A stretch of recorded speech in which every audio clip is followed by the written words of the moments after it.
हमारा विषय है वो ये है कि ऑफरिंग किस तरीके से देना है।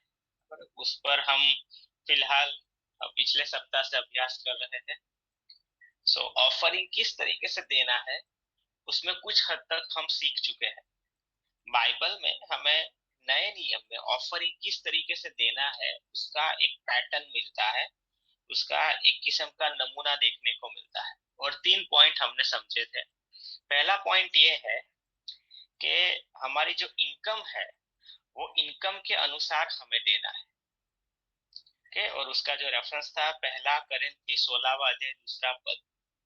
और मैंने आपको ये कहा था कि हमारे पास जो भी एक सैलरी आती है, जो भी हमें एक इनकम मिलती है, उसमें से एक अच्छा और परमेश्वर ग्रहण कर सके ऐसा ऑफरिंग देना वो हमारी जिम्मेदारी है। हर एक व्यक्ति को परमेश्वर ने जिस जिस मात्रा में आशीषित किया है उसी मात्रा के अनुसार हर एक व्यक्ति एक अच्छा ऑफरिंग दे, ऐसी परमेश्वर अपेक्षा रखते हैं। और इसलिए मैंने जो एक लुक उसका 21वां अध्याय 1 से 4 आयत हमने पढ़ी थी। और हम यहाँ हमने देखा था कि एक विधवा जो है वो ऑफरिंग डालती है, लेकिन जो दूसरे धनिक होते हैं, जो भी मंदिर में आए हुए होते हैं, वो भी ऑफरिंग डालते हैं, लेकिन उनके पास जो भी कुछ ज्यादा होता है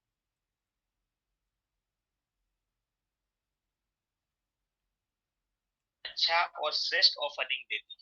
और इसलिए यहाँ कोई अमाउंट की बात नहीं है, लेकिन फिर भी परमेश्वर उन श्रीमंतों का दोष निकालते हैं क्योंकि उन्होंने अपने आवक के अनुसार या अपनी आशीष के अनुसार ऑफरिंग नहीं दिया था। पहला पॉइंट हमें इस तरीके से ध्यान में रखना जरूरी है। काइन भी कुछ लाया था, और ये कुछ का जो कॉन्सेप्ट है वो मैंने कहा था कि वो एक आशीष के अनुसार नहीं होता है, लेकिन जो हाबिल होता है वो आशीष के अनुसार ऑफरिंग लाता है। और उसके बाद हमने जो दूसरा पॉइंट जो समझा था वो ये है कि पवित्र आत्मा की अगुवाई में हमें ऑफरिंग डालना है। है पुराने नियम में हमें दशमांश देखने को मिलता है, लेकिन नए नियम में नियम की जगह पर पवित्र आत्मा की अगुवाई है। पवित्र आत्मा आपके भीतर जो भी एक परसेंटेज रखता है, जो भी एक अमाउंट रहना बहुत जरूरी है। और इसलिए ये समझिए कि भाई पवित्र आत्मा को तय करने दीजिए कि वो आपके भीतर कितना एक क्या है देने का साहस रखता है। अगर आप कुछ डालने जा रहे हो, पवित्र आत्मा से पहले पूछिए कि प्रभु आप क्या चाहते हो, मैं आप पर कितना प्रतिशत विश्वास रखूं। क्या आप चाहते हो मैं 8% डालू, 10% डालू, 12% डालू, 15% डालू? आप मेरे अंदर कौन से परसेंटेज का विश्वास रख रहे हो? और जो भी परमेश्वर आपके भीतर एक विश्वास करने की हिम्मत रखेगा, उस किस्म का ऑफरिंग आपको उस समय डालना है। और इसलिए मैंने कहा है कि भाई ये जो वचन है कि दूसरा कोरिन्थी 9 और 7 कि हर एक ने अपने हृदय में जो भी कुछ पहले से ठहराया है उसी अनुसार डालना है। पवित्र आत्मा को ठहराने दो आपके लिए, तब जाके एक अच्छा ऑफरिंग हम डाल सकते हैं। और इसलिए मैंने आगे भी कहा था कि जैसे जैसे हमारी इनकम बढ़ती है वैसे वैसे हमारा ऑफरिंग भी बढ़ना चाहिए। अगर हम परमेश्वर को कोई भीख नहीं दे रहे, ये बात हम हमेशा एक वार्निंग की तरह ध्यान में रखें। ये दूसरा पॉइंट था। और तीसरा पॉइंट ये था कि जब भी हम ऑफरिंग देने आए तब हमें हमारा अंदरूनी जीवन ध्यान में रखना है, हमारा आत्मिक जीवन ध्यान में रखना बहुत जरूरी है। मत्ती 5:23-24 ये कहता है कि जब भी हम ऑफरिंग देने आए, खबर है, तब अगर हमें पता चले कि मुझे और मेरे भाई के विरुद्ध कुछ है या हमारे बीच में कुछ अनबन चल रही है, बराबर है, तो सबसे पहले मुझे वो ठीक करना चाहिए। इसमें करार का भाई भी आ जाता है और एक सगा भाई भी आ जाता है या दूसरे रिश्तेदार भी आ जाते हैं। तो एक बात हमेशा ध्यान में रखो कि परमेश्वर को हमारे ऑफरिंग में इंटरेस्ट है, उसके साथ साथ हमारे कैरेक्टर में भी इंटरेस्ट है। अगर मेरे भीतर एक असंतोष है या जहर है या गुस्सा है या ऐसी कोई कड़वाहट है, तो मेरा जो ऑफरिंग है वो सही तरीके से परमेश्वर के सामने ग्रहण नहीं होगा। इसलिए परमेश्वर का वचन सिखाता है कि जब भी हम ऑफरिंग देने आए, हम भीतर से शुद्ध होने चाहिए, पवित्रता में ऊंचे होने चाहिए, और जो हमारा कैरेक्टर है वो परमेश्वर के सामने मान्य होना चाहिए। तभी हमारा अर्पण भी एक अच्छी तरीके से मान्य होगा। सो ये तीसरा पॉइंट है, और आज चौथा पॉइंट सीखने वाले हैं, और एक इसी पॉइंट पर ही हम फोकस करने वाले हैं आज। और आज का पॉइंट ये है कि किस तरीके से देना चाहिए। उसमें चौथा पॉइंट ये है कि विश्वास से हमें ऑफरिंग देना है। ये बहुत महत्व का पॉइंट है, और इसलिए मैं आज पूरा सेशन उस पर ही फोकस करना चाहता हूँ कि परमेश्वर जब भी ऑफरिंग देने की बात करते हैं अपने वचनों में, तो हमें ये कहते हैं कि हमें विश्वास से ऑफरिंग देना है। और इसलिए समझ लीजिए, विश्वास और अर्पण यानी कि ऑफरिंग दोनों एक साथ जाते हैं या जाने चाहिए। हमारे भीतर विश्वास भी होना जरूरी है, और हमारे भीतर एक ऑफरिंग देने का अभिगम भी होना जरूरी है, और ये दोनों एक साथ आगे बढ़ने चाहिए। इसलिए वचन क्या कहता है, अगर विश्वास के बिना हम कुछ करते हैं तो वो तो पाप है, समझिए। तो वो वचन यहाँ भी काम करता है। अगर हम विश्वास के बिना परमेश्वर को कुछ देते हैं तो फिर वो ज्यादा कुछ ग्रहण नहीं होगा परमेश्वर के सामने, उसका ज्यादा बदला नहीं मिलेगा। और इसलिए सबसे पहले तो हमें एक बात समझना जरूरी है कि भाई विश्वास और ऑफरिंग वो साथ में चलते हैं। और जब भी परमेश्वर ये कहते हैं पूरे बाइबल में कि हमें ऑफरिंग देना है, तो परमेश्वर का एक कंडीशन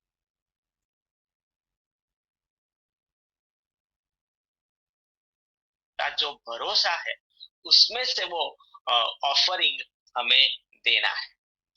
देखो, जब भी किसान बीज बोता है तो वो दो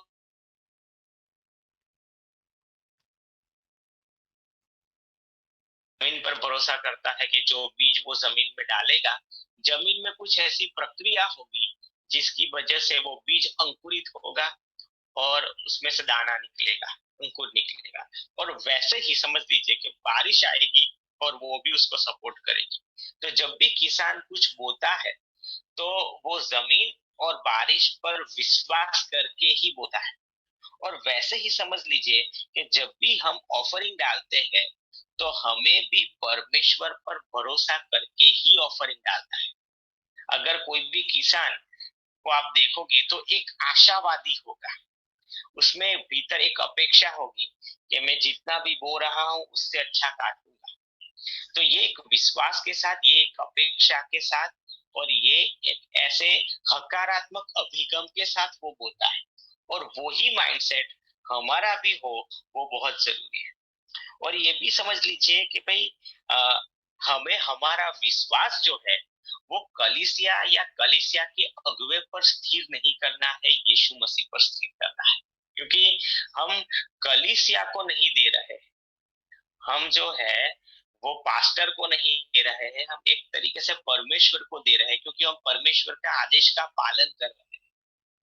बराबर है। सो हमें एक भीतर एक बात हमेशा ध्यान में रखना है कि भाई हमें जो बदला है वो कलीसिया की ओर से नहीं मिलेगा। हमें जो बदला है वो क्या है कि भाई चर्च के पास्टर की ओर से नहीं मिलेगा। हमें यीशु मसीह परमेश्वर जो है वो बदला देने वाले हैं। तो इस माइंडसेट के साथ हमें विश्वास से ऑफरिंग देना है। अब कुछ बातों पर ध्यान रख करते हैं, और आइए एक रेफरेंस निकालते हैं, हिब्रू 11:4। देखो, सबसे पहला ऑफरिंग किसने दिया था बाइबल में? सबसे पहला ऑफरिंग हम देखते हैं मनुष्य में हाबेल ने दिया था। खबर है, जब हम उत्पत्ति की किताब उसके चौथे अध्याय में आते हैं तो हमें काइन और हाबेल का एक चित्र देखने को मिलता है। लेकिन उसी चित्र को अगर हम हिब्रू की किताब में पढ़े तो और ज्यादा समझ में आता है। हिब्रू 11:4 क्या कहता है, मैं पढ़ता हूँ। विश्वास से ही हाबिल ने केन से उत्तम बलिदान परमेश्वर के लिए चढ़ाया, और उसी के द्वारा उसके धर्मी होने की गवाही भी दी गई। क्योंकि परमेश्वर ने उसकी बेटों के विषय में गवाही दी और उसी के द्वारा वह मरने पर भी अब तक बातें करता है। तो समझिए, सबसे पहला ऑफरिंग विश्वास के साथ चढ़ाया गया था, बिना विश्वास के नहीं चढ़ाया गया था। तो जब भी आप ऑफरिंग दो, अपने भीतर अपने आप से पूछो कि क्या मैं ये विश्वास करता हूँ कि परमेश्वर जिंदा है? क्या मैं परमेश्वर की आवाज को सुनकर ऑफरिंग दे रहा हूँ?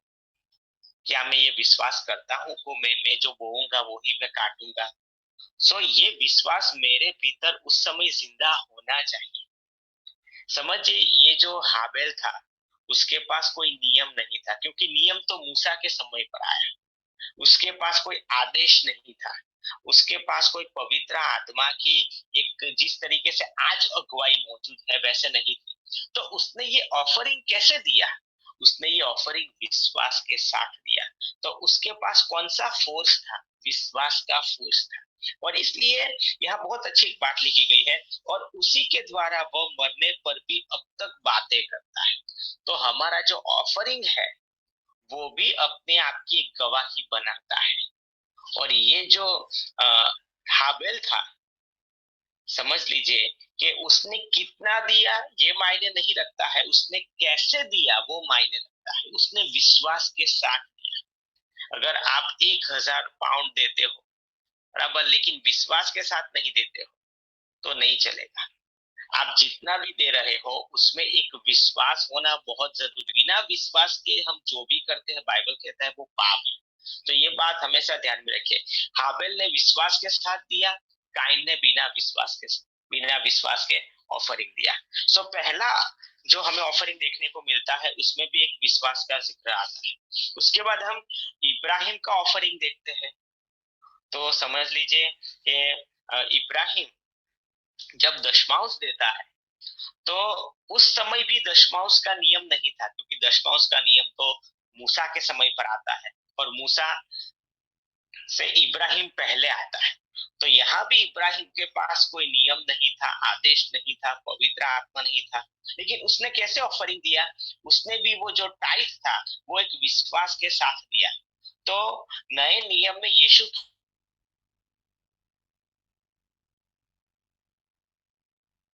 तो इब्राहिम ने विश्वास से ऑफरिंग दिया था, हमें भी विश्वास के साथ ऑफरिंग देना बहुत जरूरी है। देखो, हमारा जो विश्वास है वो परमेश्वर और परमेश्वर के वचनों पर है। समझिए, वचन कौन से है? अगर आप दोगे तो आपको दिया जाएगा, अगर आप बोओगे तो आप काटोगे, अगर आप गवाओगे तो ही आपको मिलेगा, जो माप से आप मापते हो उसी माप से आपको वापस लौटाया जाएगा, बलिदान पूर्वक देना। तो ये सभी वचन है। और समझिए, ये वचन पर जब हम भरोसा करते हैं तब हमारा ऑफरिंग जो है वो एक टर्न होकर वापस एक आशीर्वाद के रूप में हमारे पास वापस आता है। और इसलिए वचन क्या कहता है कि तू अपना अनाज पानी पर डाल और काफी समय के बाद वो तुझे वापस मिलेगा। सभा शिक्षक में लिखा है कि तू अपना जो अन्न है वो पानी पर डाल और काफी समय के बाद वो तुझे वापस मिलेगा। तो समझ लीजिए कि हम जो बोते हैं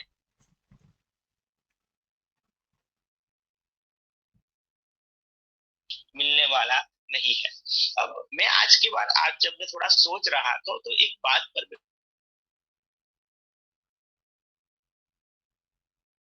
आधार पाते हैं, तो हमें एक विश्वास मिलता है कि परमेश्वर, जब भी हम पृथ्वी पर हमारा जीवन खत्म होगा तो हम परमेश्वर के पास जाएंगे। यानी उद्धार पाने के बाद एक विश्वास हमारे भीतर प्रवेश करता है, एक विश्वास हमें मिलता है।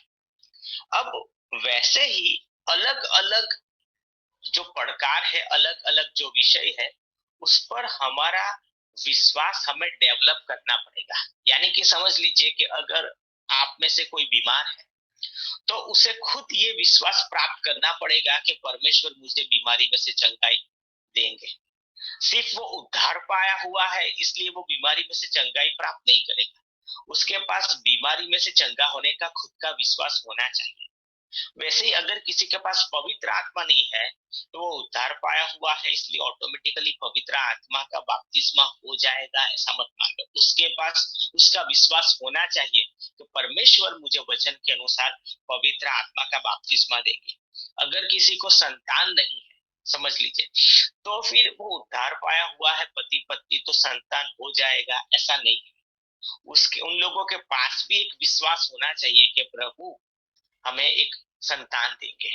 तो ये विश्वास उनको डेवलप करना पड़ेगा, वो खुद ब खुद पैदा नहीं हो जाएगा। वैसा ही ऑफरिंग में भी अगर आप उद्धार पाए हुए हो तो आप एक अच्छा ऑफरिंग देने के लिए जो विश्वास होना चाहिए वो खुद ब खुद टपकेगा नहीं, आपको मांगना पड़ेगा। परमेश्वर को कहना पड़ेगा कि प्रभु मैं विश्वास देने में एक साहसिक बनना चाहता हूँ, मैं हिम्मतवान बनना चाहता हूँ, मैं आपको और ग्रहण योग्य ऐसा अच्छा ऑफरिंग देना चाहता हूँ। आप ये ऑफरिंग देने का विश्वास मुझे दीजिए। आप मुझे ऐसा विश्वास दीजिए कि जब भी मैं ऑफरिंग डालूं तो मेरे भीतर किसी भी किस्म का एक हिचकिचाहट न रहे। मैं आप पर पूरा भरोसा करके खुले मन के साथ पूरे जोश और साहस के साथ विश्वास से साथ ऑफरिंग दे सकूं। आपको और मुझे एक ऐसा विश्वास मांगना पड़ेगा, क्योंकि सभी लोगों के पास ऐसा विश्वास ऑटोमेटिकली आ नहीं जाता है। देखो कुछ लोग ऐसे होते हैं जो बीमारी में से तुरंत निकल जाते हैं, उनका विश्वास अच्छा होता है। कुछ लोगों को बार देर लगती है, कुछ लोगों के जीवन पर ऐसे अटैक भी आते हैं। अलग अलग केस होते हैं, लेकिन हर एक किस्म में विश्वास काम। वैसे ही समझ ले, कुछ लोगों को मैंने देखा है पवित्र आत्मा का बपतिस्मा मिलने में 6-6 महीने भी लगे लगे उनको उनको भी एक विश्वास के लिए फाइट करनी पड़ी। कई लोगों को ऐसा होता है कि उनका मैरिज लाइफ डिस्टर्ब होता है और 2-3-4-5 साल लग जाते हैं वो एक ट्यूनिंग आने में। तो हर एक की अपनी एक जर्नी होती है, लेकिन हर एक व्यक्ति को अपने विश्वास को कमाना पड़ता है। यानी कमाना पड़ता है यानी परमेश्वर की ओर से प्राप्त करना पड़ता है। वैसे ही मैं कहना चाहता हूँ कि भाई आपको भी ऑफरिंग देने का जो एक विश्वास है वो धीरे धीरे डेवलप करना पड़ेगा। ये ऐसा मत मान लो कि मुझे तो क्या है भाई इतना ही ऑफरिंग देना ठीक लगता है। नहीं, वचन कहता है हमें कि हमें विश्वास में आगे बढ़ना है, यानी देने के विश्वास में भी आगे बढ़ना पड़ेगा। सो मैं मानता हूं कि भाई ये बात आप समझ चुके होंगे कि भाई ऑफरिंग देने का जो विश्वास है वो क्या है, ऑफरिंग देने की जो आयत है उस पर बार बार मनन करने से डेवलप होगा। बाइबल में जितनी भी ऑफरिंग की आयत है, अगर आप चाहते हो कि आपका विश्वास बढ़े तो उस पर मनन करते रहे, उस पर प्रार्थना करें।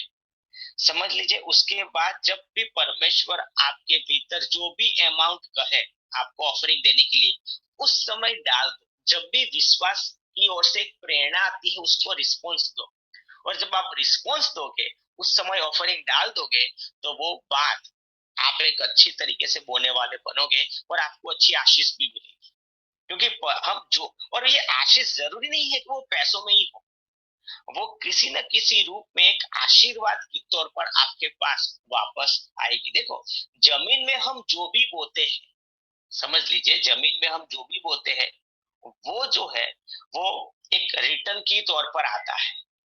तो अगर हम परमेश्वर में बोएंगे तो परमेश्वर तो जिंदा है, जमीन तो मुर्दा है, समझिए परमेश्वर तो जिंदा है। तो हमारा यही अभिगम जिंदा परमेश्वर में काम करेगा, और ये विश्वास हमारे भीतर होना वो बहुत मायने रखता है। और इसलिए मैंने कहा कि अगर आप अपना विश्वास बढ़ाना चाहते हो तो आपको और मुझे एक अच्छी आक्रामक तरीके से प्रार्थना करनी पड़ेगी। कई लोगों के जीवन में मैंने देखा है कि एक किस्म का बॉन्डेज होता है, और वो है कुछ लोग ज्यादा लोभी होते हैं, ग्रीडी होते हैं, कुछ लोग कंजूस होते हैं, कुछ लोग कई लोग ऐसे होते हैं वो जो ज्यादा ऑफरिंग देने में मानते ही नहीं, कई लोग ऐसे होते हैं वो दान में सिक्के ही डालते हैं। तो ये एक माइंडसेट बन जाता है। इस माइंडसेट में से अगर निकलना है, बराबर है, तो हमें हमारे विश्वास पर काम करना पड़ेगा। जैसे कि कुछ लोग बीमार होते हैं तो वैसी मेंटालिटी में आ जाते हैं कि अब तो जब हम मरेंगे ना तब ये बीमारी जाएगी। तो उन लोगों को वो माइंडसेट में से भी बाहर निकालना पड़ता है। वैसे ही कई बार पैसों के लिए भी कुछ माइंडसेट बन जाते हैं, उसमें से भी बाहर निकलना बहुत जरूरी है। और मैं जो कहना चाहता हूं कि विश्वास कब बढ़ेगा, जब आप वचनों में चलने की प्रैक्टिस करते रहोगे तो उस प्रैक्टिस के दरमियान विश्वास बढ़ेगा। समझिए ध्यान से कि जब भी परमेश्वर आपको कोई वचन देता है, उस वचन में आप चलते रहते हो, तो उस समय हमारा विश्वास अपने आप बढ़ता है, क्योंकि हम उस वचन का पालन करते हैं। देखो बाइबल में कहा लिखा है, आइए हम थोड़ा समझने की कोशिश करते हैं। लुक 17:12 से 14, लुक चैप्टर 17 12 to 14। यहाँ जो 10 कोढ़ी है उनकी एक बात लिखी गई है, लेकिन वो एक विश्वास का जो पॉइंट है, उससे हम ऑफरिंग का विश्वास थोड़ा बहुत समझने की कोशिश करते हैं। देखो मैं आपको फिर से बता रहा हूँ कि ऑफरिंग का विश्वास ऐसा है जो खुद ब खुद शायद किसी को न भी मिले, आपको उस पर काम करना पड़ेगा। लुक उसका 17वां अध्याय 17 वर्स 12 to 14, 12 से 14। यहाँ क्या लिखा है मैं पढ़ता हूँ। क्या लिखा है, किसी गांव में प्रवेश करते समय उसे 10 कोढ़ी मिले। उन्होंने दूर खड़े होकर ऊंचे शब्द से कहा, हे यीशु, हे स्वामी, हम पर दया कर। उसने उन्हें देखकर कहा, यानी यीशु ने कहा, जाओ और अपने आप को याजकों को दिखाओ। ओके, और जाते जाते ही वे शुद्ध हो गए। मैं यहाँ लास्ट पॉइंट पर आपका ध्यान ले जाना चाहता हूँ। वो जाते जाते शुद्ध हो गए, यानी कि यीशु ने जब उनसे कहा तब वो एक्चुअली शुद्ध नहीं हुए थे, वो एक्चुअली तब चंगे नहीं हुए थे, लेकिन जब वो रास्ते में चल रहे थे तब वो चंगे हुए। समझ लीजिए, जब यीशु ने उनको कहा कि जाओ और अपने शरीर याजकों को दिखाओ, तब वो ऐसा कह सकते थे, प्रभु हमें पहले चंगा तो कर, फिर हम दिखाएंगे। यानी कि तब वो चंगे नहीं हुए थे, मैं मानता हूँ, लेकिन वो जैसे जैसे रास्ते में आगे चलते गए, वैसे बीच रास्ते में वो चंगे हो गए। वैसे ही समझ लीजिए, जब भी हम किसी वचन पर प्रैक्टिस करते हैं, चलते हैं, उस दरमियान हमें हमारा विश्वास बढ़ता है, उस दरमियान हमें परिणाम मिलता है। तो वैसे अगर परमेश्वर कहते हैं कि ऑफरिंग दो, एक अच्छा ऑफरिंग दो, जैसा बोओगे वैसा काटोगे, जिस माप से दिया जा आप दोगे उसी माप से आपको दिया जाएगा, बलिदान पूर्वक देना है। ये सब जब वचन का आप आज्ञा पालन करते हो, पहले महीने करते हो, दूसरे महीने करते हो, तीसरे महीने करते हो, चौथे महीने करते हो, उस दरमियान आपका विश्वास बढ़ेगा। आप जैसे जैसे उसका पालन करते जाओगे, वो वचन आप में काम करता जाएगा। जैसे ये लोग आगे बढ़ते गए, याजक की और नजदीक आते गए, जब याजक के पास आए तब तक वो चंगे हो चुके। समझ लीजिए, जब भी हम वचन के अनुसार चलते हैं तब हमारा विश्वास काम करता है। और इसलिए मैं कहना चाहता हूं कि भाई कई बार ऐसा हो सकता है कि आपको एक इमीडिएटली कुछ देखने को न मिले, लेकिन ग्रेजुअली एक जर्नी में वो वचन अवश्य आपके जीवन में काम करेगा। और इसलिए यहाँ भी हम 10 कोढ़ी की जब स्टोरी देखते हैं तो फेथ मैटर्स, विश्वास बहुत मायने रखता है। और इसलिए मैं जो कहता हूँ, शायद कई बार आपको इमीडिएटली कोई रिस्पॉन्स देखने को न मिले, लेकिन अगर हम वचन के प्रति विश्वासु रहते हैं तो परमेश्वर भी उसके वचन के प्रति विश्वासु है और वो हमें अवश्य बतला देगा। देखो ऑफरिंग जब भी हम लाते हैं तभी हमें हमारे फेथ को एक्शन में लाना पड़ेगा। वचन क्या कहता है कि भाई बिना कृत्यों का विश्वास अधूरा है।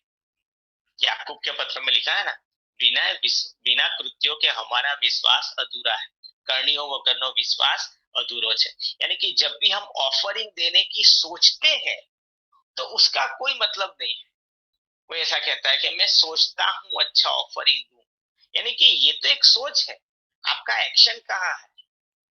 बराबर, तो बिना एक्शन के विश्वास अधूरा है। यानी कि जब भी आप ऑफरिंग देने आते हो तब हमें हमारा विश्वास एक्टिव करना पड़ेगा, तभी हमारे हमारे विश्वास की स्विच ऑन करनी पड़ेगी, और तभी हमारे फेथ को हमें एक एक्शन में लाना पड़ेगा, तब हमें सही अर्थ में उसका बदला मिलेगा। एक दूसरी स्टोरी मुझे याद आती है कि भाई जो एक जुआन होता है उसके पास 2 मछलियां होती है और 5 रोटी होती है और है। और उस समय क्या होता है, किसी के पास भी कुछ खाना नहीं है और चेले उसको लाते हैं एक समाचार कि भाई इस व्यक्ति के पास 2 मछली है और 5 रोटी है। और उसके बाद मैं मानता हूं कि भाई वो विश्वास के साथ ये जो अपना छोटा सा भोजन है वो यीशु मसीह को देता है। अगर उसने विश्वास के साथ नहीं दिया होता तो यीशु मसीह स्वीकार नहीं करते। अगर उसने एक डाउट में ऑफर किया होता तो शायद यीशु मसीह स्वीकार नहीं करते। मैं मानता हूं कि वो उस जुवान ने 2 मछली और 5 रोटी विश्वास के साथ यीशु मसीह को दी। और उसके बाद यीशु मसीह ने क्या किया, देखो हम पढ़ते हैं यूहन्ना 6 और 9, ये रेफरेंस पढ़ते हैं तो और पता चलेगा। हम समझ रहे हैं कि हमें ऑफरिंग विश्वास के साथ देना है और ये विश्वास भी हमें डेवलप करना पड़ेगा। यूहन्ना उसका 6वां अध्याय 9वां पद, क्या लिखा है, यहाँ एक लड़का है जिसके पास जो कि 5 रोटी और 2 मछलियां है, परंतु इतने लोगों के लिए ये वे क्या है। उसके बाद एक दूसरा रेफरेंस पढ़ते हैं लूक 9:16, लूका लिखित सुसमाचार उसका 9वां अध्याय और उसका 16वां पद।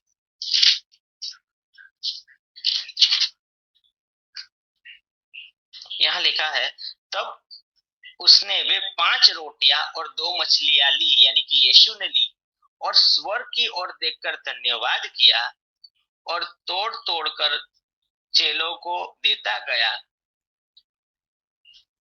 कि लोगों को परोसे। सो यहाँ हम एक बात देखने को मिलती है कि जब भी जो भी कुछ यीशु ने स्वीकार किया है और जब भी वो आकाश की ओर वो जब ऊंचा करता है तो उस भोजन पर एक आशीष उतरती है। समझो कि जब भी हम विश्वास के साथ कुछ देते हैं तो उस पर आशीष उतरती है। अगर कोई व्यक्ति बिना विश्वास के अर्पण देता है तो उस पर आशीष नहीं उतरती। जैसे कि काइन ने बिना विश्वास के अर्पण दिया, कुछ लेकर आया, बिना विश्वास के लेकर आया, तो उस पर आशीष नहीं उतरी। लेकिन जो हाबेल ने जो ऑफरिंग दिया वो विश्वास के साथ दिया तो उस पर एक आशीष उतरती है। अब आगे जाके इसमें और स्टोरी में थोड़ा पढ़ते हैं। अब वचन क्या कहता है, बिना विश्वास के परमेश्वर प्रसन्न नहीं होता है। तो ऑफरिंग में भी जब ऑफरिंग देते हैं तो विश्वास के साथ देना है। अगर बिना विश्वास के ऑफरिंग देते हैं तो भी परमेश्वर उस तरीके से प्रसन्न नहीं होंगे। सो अब ये समझने की कोशिश करते हैं कि भाई ये चमत्कार कैसे हुआ होगा, यानी कि 2 मछली और 5 रोटी का जो चमत्कार है वो कैसे हुआ होगा। अब ये कुछ धारणाएं हैं लेकिन उस पर से हम कुछ सीख सकते हैं। समझ लीजिए, सबसे पहले तो ये 2 मछली और 5 रोटी यीशु के पास आती है। यीशु मसीह उसको हाथ में लेते हैं और यीशु मसीह क्या करते हैं कि भाई ऐसे हाथ ऊंचा करके परमेश्वर की एक आशीष मांगते हैं और उसके बाद उस रोटी को और मछली को वो तोड़ते हैं। अब मैंने एक फिल्म देखी थी जीसस, आपने भी देखी होगी, तो उसमें ये चमत्कार कैसे दिखाया गया है कि यीशु ऐसा करते हैं कि 2 मछली और 5 रोटी ऐसे ऊपर करते हैं और जब भी वो हाथ नीचे लाते हैं तो उनके हाथ में जो टोकरी होती है वो बड़ी हो जाती है, उसमें बहुत रोटी आ जाती है और बहुत मछली आ जाती है और वो कहते हैं कि जाओ अब आप सब लोगों को खिलाओ। लेकिन यहाँ मुझे थोड़ा सीन अलग लगता है। बाइबल क्या कहता है कि उन्होंने एक धन्यवाद किया, उसके बाद उन्होंने वो रोटियां तोड़ी और 12 चेलों में वो रोटियां बांट दी। अब समझो कि 5 रोटी थी और 2 मछली थी। अगर 5 रोटी और 2 मछली ज्यादा हो जाती, यानी कि 5 रोटी की 20 रोटी हो जाती और 2 मछली की 10 मछली हो जाती, तो यीशु को वो तोड़ने की जरूरत नहीं थी। हर एक चेले को एक एक को दे सकता था, लेकिन उसने वो रोटी और मछलियों को तोड़ा। यानी कि मैं मानता हूं कि धन्यवाद करने के बाद भी यीशु के पास 5 रोटी और 2 मछली ही थी। समझ लीजिए, प्रार्थना करने के बाद भी, धन्यवाद करने के बाद भी यीशु के पास वास्तविक तरीके से 5 रोटी और 2 मछली थी, तभी तभी भी वो चमत्कार नहीं हुआ, तभी भी वो रोटी और मछली बढ़ी नहीं थी। और इसलिए यीशु ने क्या किया कि अब 5 रोटी और 2 मछली 12 चेलों में जो बांटनी है, तो हर एक को एक एक तो नहीं दी जा सकती, क्योंकि 7 ही पीस है, 5 रोटी के और 2 मछली के। तो यीशु ने वो तोड़ दिए और इतने पीस कर दिए कि वो हर एक चेले को कुछ न कुछ दे सके। ओके, समझिए। अब हर एक चेले को उसने थोड़ी रोटियां दे दी तोड़कर और थोड़ी मछलियां दे दी, और उसके बाद यीशु ने क्या कहा कि ठीक है, अब जाओ और बांटने की शुरुआत करो, और सबको बिठा दिया। अब जब वो बांटने गए, तो ध्यान से समझो, ऐसा माना जाता है कि वो उनके पास एक टोकरी होगी, तो उसमें से वो रोटी सामने वाले को देते थे, तो सामने वाले को भी रोटी मिलती थी, लेकिन यहाँ भी रोटी खत्म नहीं होती। आगे जाते थे, वापस वो रोटियां देते थे, तो उनको रोटियां मिलती थी जो खाने बैठे हैं, लेकिन टोकरी में रोटियां खत्म नहीं होती थी। तो इस पर से एक प्रकटीकरण मिलता है कि जब भी हम हमारा ऑफरिंग परमेश्वर को देते हैं, परमेश्वर को धन्यवाद करते हैं, तो हम खर्च भी करते हैं, लेकिन हमारे बटुए में से पैसे खाली भी नहीं। हम खर्च भी करते हैं लेकिन बचाते भी, हम खर्च भी करते हैं लेकिन खाली भी नहीं हो सकते। तो यहाँ एक बात समझने को मिलती है कि भाई ये चमत्कार शायद इस तरीके से हुआ, किसी के पास एग्जैक्ट इंफॉर्मेशन नहीं है, लेकिन एक कल्पना कर सकते हैं, बराबर है। सो हमें एक बात समझनी है कि भाई, और आखिर में लिखा गया है कि 12 टोकरी बच गई, 12 चेलों ने 12 टोकरियां उठाई होगी, बराबर है। तो यीशु ने 2 मछली और 5 रोटी को तोड़ दिया, और तोड़ने के बाद दे दिया, और वो बांटते भी गए, तो बढ़ती भी गई, और उसके साथ साथ उनकी टोकरी में से खत्म भी नहीं। तो इसी तरीके से परमेश्वर ये हमें समझाना चाहते हैं कि जब भी आप मुझे ऑफरिंग दोगे, मेरे पर एक विश्वास करोगे और आगे बढ़ोगे, तो मैं आपकी सभी तरीके की जिम्मेदारी लूंगा। आप किसी को दे भी पाओगे और उसके साथ साथ अपने लिए बचा भी पाओगे। ओके, सो ये पॉइंट हमें समझना है। ओके, और एक और कहानी पढ़ते हैं, पहले राजा में आओ। हमारा पॉइंट है विश्वास के अनुसार देना। तो ये जो जुआन था, उसने विश्वास से 2 मछलियां और 5 रोटी दे दी, और आखिर में जब उसने खाया होगा, तो मैं मानता हूँ ज्यादा ही खाया होगा। यानी कि समझ लीजिए, अगर वो ऑफरिंग 2 मछलियां और 5 रोटी नहीं देता, तो ज्यादा से ज्यादा कितना खाता? 2 मछलियां और 5 रोटी अपना ये खा जाता। लेकिन जब उसने दे दिया, तो क्या मानते हो? मैं मानता हूँ वो 2 मछली और 5 रोटी से ज्यादा ही खाया हो, बराबर है। अगर वो नहीं देता तो उतना खाता, लेकिन उसने दे दिया तो और ज्यादा वो खा पाया होगा। ऐसा मैं जस्ट कल्पना करता हूँ। पहले राजा में आइए, हम देख रहे हैं विश्वास से ऑफरिंग देना क्या है, अलग अलग केस से समझ रहे हैं। पहला राजा उसका 17वां अध्याय, पहला फर्स्ट किंग चैप्टर 17 और 12 से 15वां पद। पहला राजा उसका चैप्टर 17, 12 to 15। के यहाँ स्टोरी है एलिया की और उस विधवा स्त्री की, खबर है। आइए हम पढ़ते हैं 12वीं आयत से। एलिया ने कहा, तेरे परमेश्वर यहोवा के जीवन की नहीं, उस विधवा स्त्री ने कहा, सॉरी, चलो 11वीं आयत से पढ़ते हैं। जब वह लेने जा रही थी, तो उसने यानी एलिया ने उसे पुकार के कहा, अपने हाथ में एक टुकड़ा रोटी भी मेरे पास ले दिया। विधवा स्त्री ने कहा, तेरे परमेश्वर यहोवा के जीवन की शपथ, मेरे पास एक भी रोटी नहीं है, केवल घड़े में मुट्ठी भर मैदा और कुप्पी में थोड़ा सा तेल, और मैं एक लकड़ी बीनकर लिए जाती हूँ कि अपने और अपने बेटे के लिए उसे पकाऊं और हम उसे खाएं, फिर मर जाए। एलिया ने उससे कहा, मत डर, जाकर अपनी बात के अनुसार कर, परंतु पहले मेरे लिए एक छोटी सी रोटी बनाकर मेरे पास ला। यहाँ एक महत्व का शब्द है, परंतु पहले मेरे लिए। ओके, उसके बाद फिर इसके बाद अपने और अपने बेटे के लिए बनाना, क्योंकि इज़राइल का परमेश्वर यहोवा यह कहता है कि जब तक यहोवा भूमि पर मेंह न बरसाएगा तब तक न तो उस घड़े का मैदा समाप्त होगा और न उस कुपी का तेल घटेगा। तब वह चली गई और एलिया के वचन के अनुसार किया। तब से वह और स्त्री उसका घराना बहुत दिन तक खाते रहे, यहोवा के उस वचन के अनुसार जो उसने एलिया के द्वारा कहा था। बराबर, न तो मैदा समाप्त हुआ न ही तेल समाप्त हुआ। यहाँ एक बहुत महत्व का शब्द है जो मैंने आपको कहा, परंतु पहले मेरे लिए ये कहा। समझ लीजिए, हमें आशीष मिले उससे पहले विश्वास से बोना जरूरी है। यहाँ पहले आशीष आई या पहले बलिदान दिया गया? नहीं, पहले बलिदान दिया गया। पहले उस विधवा स्त्री ने एक विश्वास के साथ रोटी बनाई और अपने लिए नहीं, परमेश्वर के दास के लिए।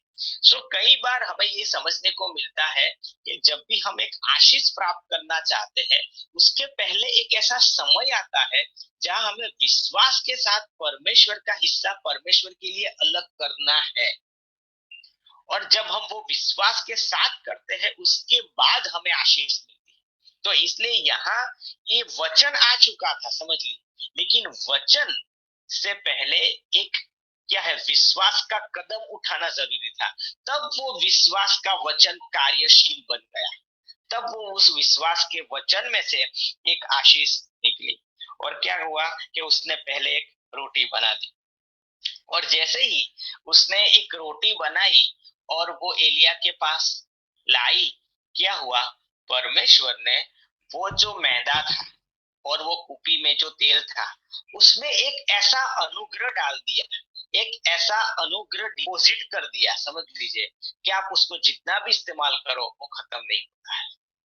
समझ लीजिए कि वो कुपी होगी, सो मैं मानता हूं कि वो कुपी यानी कि एक ऐसा बर्तन जिसमें तेल रखा जाता है, तो वो बर्तन नहीं बड़ा हो गया। समझो, ये चमत्कार ऐसा नहीं हुआ कि उसके बाद तो वो स्त्री वापस किचन में गई तो क्या देखती है कि वो जो कुपी का बर्तन है वो कुपी बहुत बड़ी हो चुकी है। ऐसा नहीं हुआ, वो कुपी में जितना तेल था उतना ही रहा, लेकिन जैसे जैसे वो इस्तेमाल करती थी दूसरे दिन आकर देखती होगी फिर से वो भर जाता होगा। वो फिर से इस्तेमाल करती होगी वो तेल, दूसरे दिन फिर से जाती होगी किचन में तो वो फिर से भर गया होता है। वो देखती रही होगी कि भाई ये पता नहीं कैसे होता है लेकिन भर जाता है। वो मटकी में जो मैदा था तो वो मैदा निकालती थी, मैदा निकालती थी, वो मटका खाली भी होता था, लेकिन दूसरे दिन जब वो फिर से आटा बनाने के लिए जाती थी, रोटी बनाने के लिए मैदा इस्तेमाल करने के लिए जाती थी, फिर से उसमें जो भी इस्तेमाल किया था वो वापस आ जाता। तो समझिए कि परमेश्वर ने उस मैदे में और उस तेल में कुछ ऐसा डिपॉजिट कर दिया, उसका अनुग्रह ऐसा डाल दिया कि खर्चा करो लेकिन वो कम नहीं होगा, आप इस्तेमाल करो लेकिन कम नहीं होगा। तो जो वचन था, जब वचन पर उसने काम किया, समझो, उस वचन को जब प्रतिभाव दिया तो परमेश्वर ने क्या किया कि भाई परमेश्वर ने उसमें ऐसा कुछ डिपॉजिट कर दिया कि अब वो खत्म नहीं होगा। अब समझिए, आपके पास एक सैलरी आता है, आप सैलरी में से सबसे पहले परमेश्वर का जो हिस्सा है, जो भी परमेश्वर ने आपको कहा है वो आप अलग कर देते हो। तो उसके बाद आपके पास जो भी हिस्सा बचता है, परमेश्वर क्या करते हैं, परमेश्वर उस हिस्से को खींच कर बड़ा करते हैं और इतना बड़ा करेंगे कि आपका पूरा महीना उसमें से निकलेगा। जैसे कि वो जुआन के पास 2 मछली और 5 रोटी थी, 2 मछली और 5 रोटी को यीशु मसीह ने खींचकर इतना बड़ा किया कि 5000 पुरुषों ने खाया। था कितना, 2 मछली और 5 रोटी, लेकिन जब परमेश्वर ने खींचा तो इतना खींचा कि अब उसमें से 5000 लोग खा पाए। तो वैसे ही समझ लीजिए, आपके पास जितना भी सैलरी आता है, आप एक परमेश्वर का हिस्सा परमेश्वर के लिए अलग करो और उसके बाद परमेश्वर जो भी हिस्सा बाकी रहता है उसको खींचकर ऐसा बड़ा करेंगे कि आप पूरा महीना विश्वास के साथ निकाल पाओगे। सो ये वास्तविक तरीके से ये वचन आपके जीवन में काम करेगा। और 17वां अध्याय 16वीं आयत में क्या लिखा है, हमने इस बार पढ़ा, यहोवा के उस वचन के अनुसार समझ लीजिए कि भाई जब भी हम वचन जिस दिशा में आया हुआ है उसी दिशा में जब हमारा विश्वास हम एक्टिव करते हैं, परिणाम आता है। यहाँ बहुत महत्व का शब्द है, यहोवा के उस वचन के अनुसार ये हुआ। वचन एक जिम्मेदारी लेने वाला वचन है। वचन जिस एरिया का है, वचन के शब्द जिस दिशा में है, उसी दिशा में जब आप अपना विश्वास कार्यरत करते हो, विश्वास एक्टिव करते हो, तो क्या होता है, विश्वास के परिणाम हम देख सकते हैं। और इसलिए विश्वास कहता कैसा है, विश्वास बहुत हिम्मत वाला होता है, विश्वास बहुत साहसिक होता है, वो डरता नहीं है। एक दूसरा वचन निकालिए, हिब्रू 11:17, हिब्रू चैप्टर 11 वर्स 17। जब इब्राहिम ने अपने बेटे का अर्पण किया या अर्पण करने के लिए जा रहा था, अपने बेटे का बलिदान देने के लिए जा रहा था, तो वचन क्या कहता है, वो कैसे जाता था, वो विश्वास के साथ जा रहा था। हिब्रू चैप्टर 11 वर्स 17, विश्वास से ही अब्राहम ने परखे जाने के समय में इसहाक का बलिदान चढ़ाया। महत्व का शब्द है विश्वास से। उसने एक कच्चे मन से ऑफरिंग नहीं दिया, उसने घबराहट में अपने बेटे का ऑफरिंग नहीं दिया, उसने विश्वास के साथ ऑफरिंग दिया, और तभी वो ऑफरिंग मान्य किया गया। परमेश्वर ने वो ऑफरिंग लिया भी नहीं, समझ लीजिए, वो विश्वास की एग्जाम में उस हद तक पास हो गया था, परमेश्वर ने उसके बेटे की जान लेना भी मुनासिब नहीं माना। सो यहाँ एक महत्व का पॉइंट हमें देखने को मिलता है कि जब भी इब्राहिम हमारे विश्वास का पिता है, समझ लिए, तो वो किस तरीके से ऑफरिंग देता है, वो विश्वास के साथ उसने ऑफरिंग दिया था। दशमांश भी विश्वास के साथ दिया था, अपने बेटे का अर्पण भी उसने विश्वास के साथ दिया था। वैसे अगर मत्ती 5:5 पढ़े तो उसमें भी ये बात है कि भाई पतरस ने पहली बार जाल नाखी तो बिना विश्वास के ही डाली थी, प्रयत्नों से डाली थी, लेकिन दूसरी बार वो क्या कहता है, हमने पूरी रात मेहनत की है, लेकिन अब मैं तेरे कहने पर ये जाल डालता। यानी दूसरी बार जब उसने जाल डाली तो विश्वास के साथ डाली, और तब जाके कई मछलियां उसने पकड़ी। तो जो विश्वास से हम करते हैं उसका ही बदला मिलता है। सो दो पॉइंट हमें ध्यान में रखना है कि जब भी ऑफरिंग दो, विश्वास के साथ दो, और दूसरा अपने विश्वास पर काम करना पड़ेगा। विश्वास खुद ब खुद आपकी गोद में नहीं टपकेगा, समझ लीजिए, आपको प्रार्थना करनी पड़ेगी, हो सकता है आपको उपवास करना पड़े, उसके साथ साथ वचनों पर मनन करो, और ऑफरिंग देने के बाद भी प्रार्थना में बने रहो। बराबर है कि प्रभु हमने ऑफरिंग दिया है, और ये जो बाकी का जो एक सैलरी है वो हम आपके पास लाते हैं, और उस पर रोज प्रार्थना करो। धीरे धीरे आपका विश्वास बढ़ता जाएगा, आप और साहसिक बनते जाओगे। ये जब तक विश्वास डेवलप नहीं होता है, जब तक हमारी ऑफरिंग देने की हिम्मत खुल नहीं जाती, तब तक वो जर्नी हमें चालू रखनी है। हम देखो, एक लास्ट एक महत्व का प्रश्न मैं आपसे पूछता हूँ, वो ये है कि इसके बाद हम खत्म करेंगे। क्या हम विश्वास के साथ ऑफरिंग लाते हैं? क्या आप में से हर एक व्यक्ति ऐसा है कि विश्वास के साथ ऑफरिंग ला रहा है? क्यों मैं आपसे ये प्रश्न पूछ रहा हूँ, वो इसलिए कि कई अलग अलग विश्वास है इस पूरे पृथ्वी पर। सभी धर्मों में ऐसा है कि हर एक धर्म का व्यक्ति कुछ न कुछ ऑफरिंग तो देता ही है अपने भगवान को। जो भी वो उसको मानता है, उसको कुछ न कुछ तो चढ़ाएगा, कुछ न कुछ तो ऑफरिंग देगा। क्या वो लोग विश्वास के साथ देते हैं? नहीं, लेकिन हमें विश्वास के साथ देना है। अगर हम बिना विश्वास के ही परमेश्वर को ऑफरिंग दे रहे हैं, तो दूसरे लोगों के धर्मों में और दूसरे लोगों और हमारे बीच में फर्क क्या रह जाता है, समझ लीजिए। दूसरे तो है जो बिना विश्वास के ही ऑफरिंग देते हैं। आप दूसरे विश्वास में देखो तो लोगों का क्यों देते हैं तो पता नहीं, बस दे देते, परमेश्वर खुश होगा। वैसे ही अगर हम बिना विश्वास के बस ऐसे ही कुछ डाल देते हैं, ऐसे ही कुछ चढ़ा देते हैं, तो मूर्ति पूजक और हमारे बीच में कुछ फर्क ही नहीं रह जाता है। हम कहाँ अलग पड़ते हैं, हम कहाँ अलग है, समझ लीजिए, हम विश्वास में अलग है। हम ये विश्वास करते हैं कि हम जिंदा परमेश्वर को दे रहे हैं, हम इस परमेश्वर को दे रहे हैं जो हमारी प्रार्थना सुनता है, और जैसे ही हम ऑफरिंग देते हैं हमारा परमेश्वर जो है वो ये सोचता है कि भाई इसी ऑफरिंग को किस तरीके से आशीष में टर्न करके, ट्रांसलेट करके मैं मेरे संतान को वापस भेजूं।